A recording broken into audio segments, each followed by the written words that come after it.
जय जिनेंद्र। स्वागत है आप सभी का हमारे विशेष कार्यक्रम समस्या एक समाधान अनेक। मैं हूं डॉक्टर प्रिया जैन। मैं doctor Pradeep Jain, vastu expert, astrologer, tarot card reader, मंत्र थेरेपिस्ट। अनंत वर्ड परिवार की तरफ से आप सभी का हार्दिक अभिनंदन करते हैं, स्वागत करते हैं। कल हम चर्चा कर रहे थे भक्तामर के अमृतमयी, आनंदमयी, सर्वोषधयी ऐसे 45 काव्य के बारे में, उसके अर्थ के बारे में।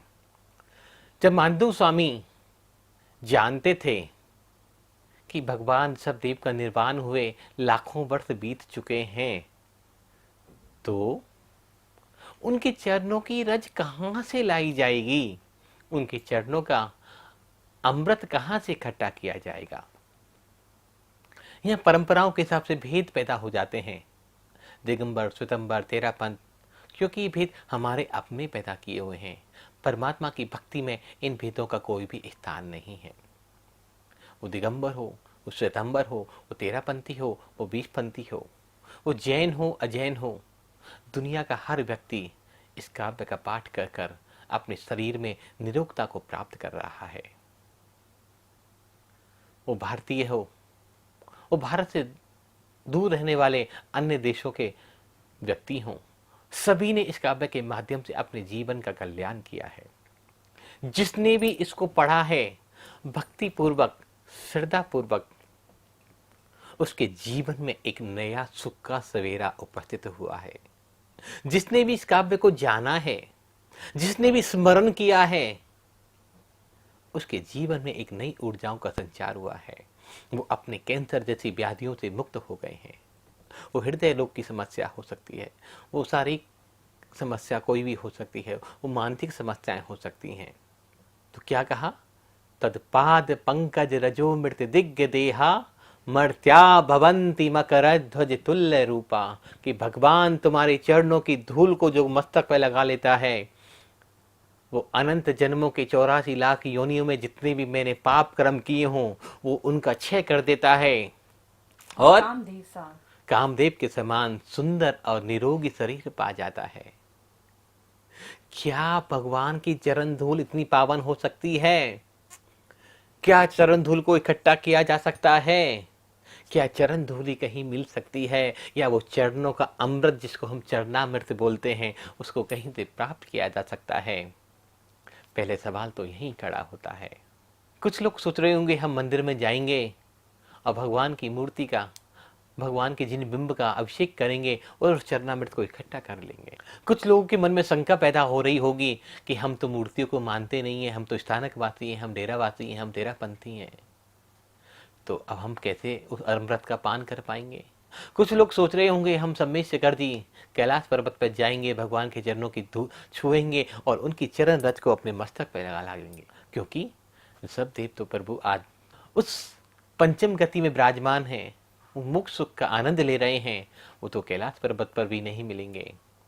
लेकिन वो ये भी जानते हैं कुछ मानतुंग स्वामी कि भगवान ऋषभ देव का निर्वाण हुए लाखों वर्ष हो चुके, लेकिन उनके अणु परमाणु इस संसार में आज भी विद्यमान हैं। तो बड़ी उलझी हुई गुत्थी लगती है, लेकिन जो भक्ति से, जो भावों का समर्पण कर, जो मैं और तू का भेद मिटा देता है, जो परमात्मा के चरणों में रम जाता है, जो अपना सर्वस्व समर्पण प्रभु के चरणों में कर देता है, तो प्रभु उसके हृदय में विराजमान होते हैं। और जो हृदय में प्रभु विराजमान हैं, उन्हीं के चरणों की धूल को मस्तक पर लेके आना है, उन्हीं के चरणों में अपने इस मस्तक को झुकाना है, उन्हीं के चरणों का अमृत का पान करना है।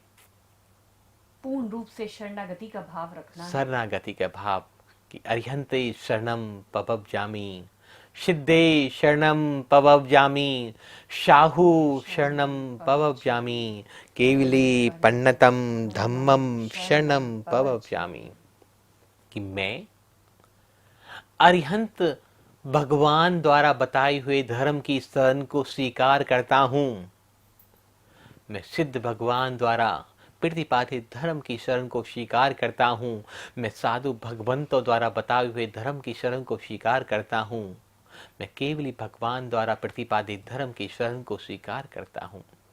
मैं स्वीकार करता हूं शरण को। यहां जानना, समझना परम आवश्यक है। मानतुंग स्वामी ये कभी नहीं कह रहे कि मैं जाता हूं, गच्छामि, जाने की बात नहीं करे कि मैं भगवान के मंदिर जा रहा हूं, मैं कैलाश पर्वत पर उस अमृत को पाने जा रहा हूं, मैं सम्मेद शिखर भगवान की चरण धूलि को लेने जा रहा हूं। नहीं, जैन दर्शन में शुरू से एक ही बात जो मुख्य सूत्र दिया गया, अरिहंते शरणम पवजामी, कि मैं अरिहंत की शरण को स्वीकार करता हूं, मन से, वचन से, काय से। अब मैं और मेरा परमात्मा एक हो चुके। जो इस भाव से इस काव्य को पढ़ता है, उनकी शरणागति को स्वीकार करता है, अपने अहम का विसर्जन प्रभु के चरणों में कर देता है, जो अपने आप को मिटा देता है कि मैं तो हो ही नहीं। क्योंकि झुकने के लिए, किसी के चरण को छूने के लिए, किसी के चरण की धूलि को मस्तक पर लगाने के लिए पहले मुझे अपने आप को मिटाना पड़ेगा, पहले मुझे अपनी बूंद को उस महासागर में डालना पड़ेगा, तभी मैं महासागर बन सकता हूं, कभी मैं नदी बन सकता हूं। जब तक मैं रहूंगा, आप रहोगे, उस परम सत्ता से, उस परम शक्ति से कभी भी जुड़ नहीं पाओगे।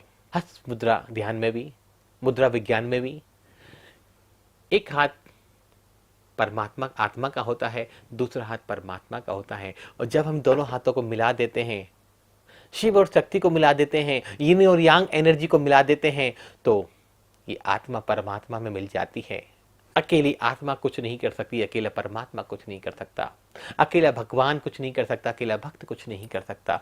जब भक्त और भगवान एक हो जाते हैं, जब आत्मा परमात्मा से मिल जाती है, जब शिव और शक्ति ऊर्जा का मिलन होता है, जब यिन यांग एनर्जियों का मिलन होता है, तो हमारे जीवन में अनंतता उपलब्ध हो जाती है, हमारे जीवन में अनंत ऊर्जाओं का संचार होने लग जाता है। हम पूर्ण रूप से परमात्मा के चरणों में समर्पित हो जाते हैं, हम अपने अहम का विसर्जन कर देते हैं। अब मैं और आप नहीं रहते, हम उस परमात्म तत्व का अंश बन चुके होते हैं। जो श्रद्धा भक्ति भाव से प्रभु के चरणों में समर्पित अपने आप को करता है, तो उस व्यक्ति के अगर 84 लाख योनियों के या अनंत जन्मों के कर्मों के बंधन उस करण रज को छूने से कट जाएं, तो क्या कोई अतिशयोक्ति है? क्या कोई बड़ी बात है? उस परम पिता परमात्मा के चरणों में, उस तीन लोक के नाथ के चरणों में जो झुक जाता है, अपने आप को समर्पित कर देता है, तो उसकी शारीरिक पीड़ा, उसकी मानसिक पीड़ा, कैंसर जैसी महामारियां, कैंसर जैसी व्याधियां अगर सिर्फ एक बार उच्चारण करने मात्र से अगर ठीक हो जाए, तो क्या कोई बड़ी बात है? क्या कोई अतिशयोक्ति हो सकती है? कदापि नहीं। लेकिन हम उलझे कहां हैं? हम मालाओं में, गिनतियों में, दिनों में उलझे पड़े हैं। हमने उस परमात्मा से प्रेम करना नहीं सीखा, हमने क्रिया करना सीखा है। क्योंकि संस्कार ऐसे दिए गए कि कम से कम 21 दिन करो, 108 बार जाप करो। ये तो आचार्य भगवंतों ने, विद्वानों ने एक तरीका बताया कि कम से कम 21 दिन सुबह ब्रह्म मुहूर्त की बेला में 27 बार श्लोक, 108 बार रिद्धि जाप, 108 बार मंत्र जाप, इतना तो करें। क्योंकि हमने भी रिसर्च बड़ी बड़ी यूनिवर्सिटी को दी, मेडिकल कॉलेज को दी, तो उसमें बताना होता है कि एक मिनिमम प्रोसेस आपका क्या रहेगा। लेकिन वो प्रोसेस सिर्फ एक काउंटिंग का तरीका है, उस परमात्मा से जुड़ने का एक माध्यम है। वो प्रोसेस पूर्ण नहीं हो सकता। बहुत सारे लोगों को मैं देखता हूं, बहुत सारे लोग आते बताते हैं कि जब हम मंत्र जाप करें तो कोई जल का लोटा ले लें, कटोरी ले लें, उसमें इलायची डाल दें, उंगली उसमें डाल लें। कौन से शास्त्र में लिखा हुआ है? कहां लिखा हुआ है? कोई बताए? हम बहुत सारी गलत परंपराओं में, बहुत सारी गलत एक्टिविटी में उलझे रहते हैं। और जिस परमात्म पद को हमें प्राप्त करना है, जिस शक्ति के माध्यम से, जिस ऊर्जा के माध्यम से अपने आराध्य से हमें जुड़ना है, उसको तो कभी हम प्राप्त ही नहीं कर पाते। हम तो सिर्फ विकल्पों में उलझे रहते हैं, हम संकल्प तो ले ही नहीं पाते। अगर ऐसा संकल्प एक बार पैदा हो जाए, जैसा मानतुंग स्वामी ने किया कि मैं अल्पज्ञानी हूं, मंदबुद्धि हूं, लोग मेरा उपहास उड़ाएंगे, मैं आपकी भक्ति नहीं कर सकता, मैं आपके गुणों का वर्णन नहीं कर सकता, लेकिन मैं प्रयास करूंगा, मैं आगे बढ़ूंगा, मैं जानूंगा मैं जानूंगा उस परम तत्व को, मैं जानूंगा उस परमात्मा को, मैं जानूंगा उसी शक्ति को, मैं जानूंगा, करूंगा अब उसकी भक्ति को। कुछ भी विपत्ति आए, कुछ भी संकट आए, लेकिन मैं उसके चरणों में झुकने से अपने आप को रोक नहीं पाऊंगा। एक बार संत कबीरदास जो लाए थे, लेकिन परमात्मा के बहुत बड़े भक्त थे, वो अपने बेटे को कहकर गए कि कोई व्यक्ति आए तो राम कहकर उसके पीठ पर हाथ रख देना, उस व्यक्ति स्वस्थ हो जाएगा, उसको आनंद मिल जाएगा। संत कबीरदास के जाने के पश्चात कबीरदास से मिलने कोई व्यक्ति उनके घर आया, अपनी समस्या बताई, तो उनके बेटे ने उनके कमर पे हाथ रखा, राम राम राम राम राम ऐसा 10 बार उच्चारण किया। व्यक्ति स्वस्थ होकर अपने घर चला गया।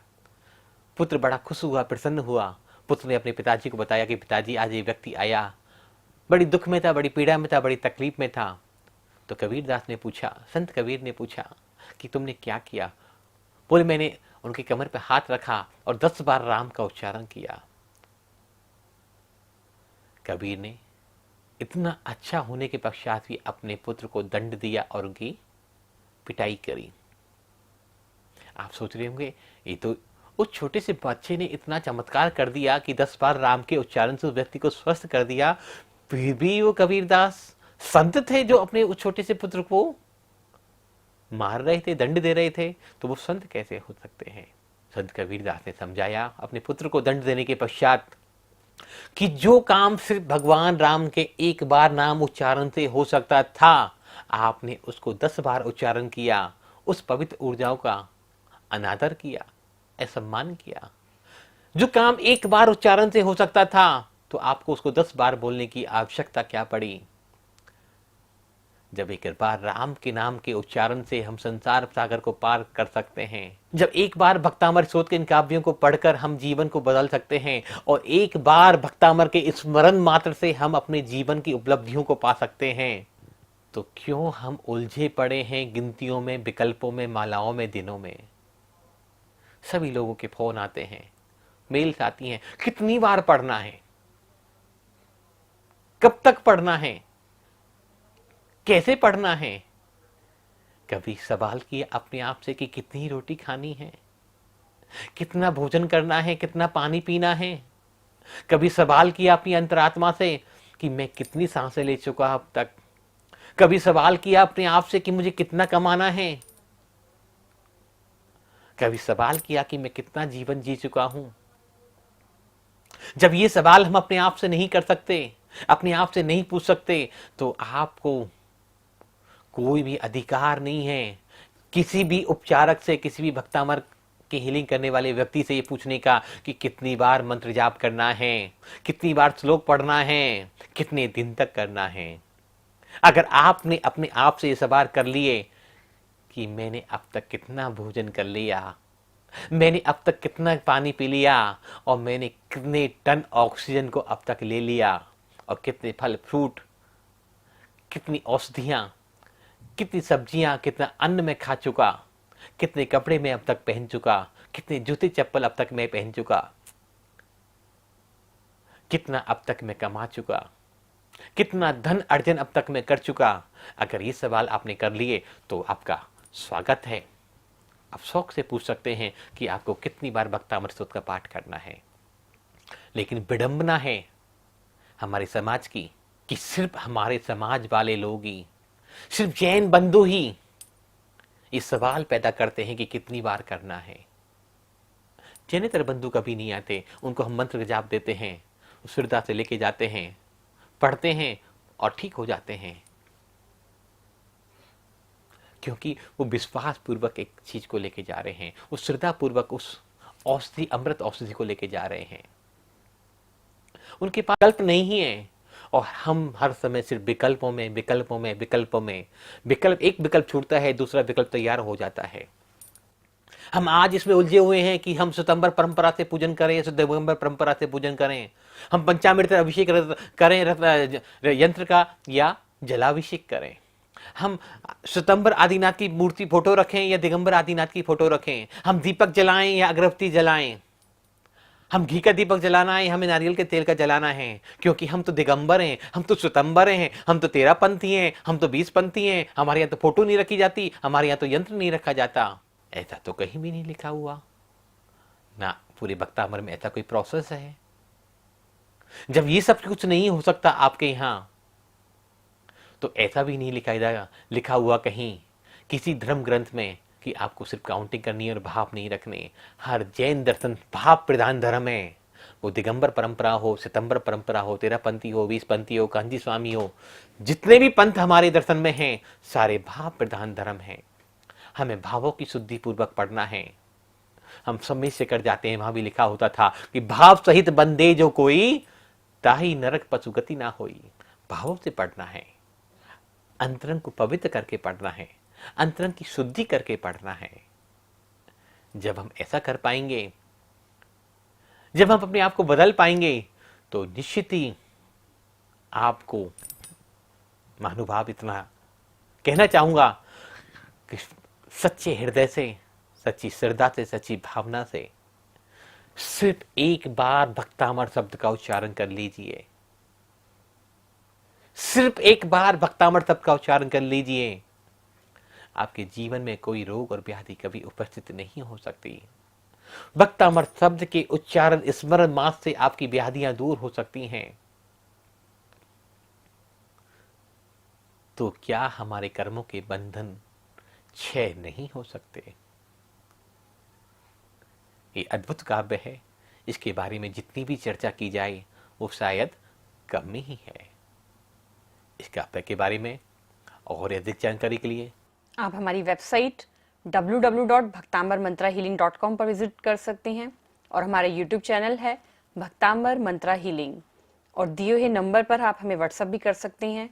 और कुछ आप जानना चाहते हैं, समझना चाहते हैं, तो उसके लिए आप हमसे सीधा संपर्क भी कर सकते हैं। और इस काव्य पर आप अनुसंधान करना चाहते हैं, रिसर्च करना चाहते हैं, पीएचडी करना चाहते हैं, तो भी आपका स्वागत है। हम अपनी तरफ से वो सारी चीज़ें आपको उपलब्ध कराएंगे जिनके अनुसंधान में आवश्यकता है। आपकी हेल्प करेंगे, सपोर्ट करेंगे, फिजिकली, फाइनेंशियली, मेंटली, और हर तरह की संभव सहायता आपको दी जाएगी। तो आज आपने बहुत प्रेम और शांति से सुना। आज के लिए इतना ही।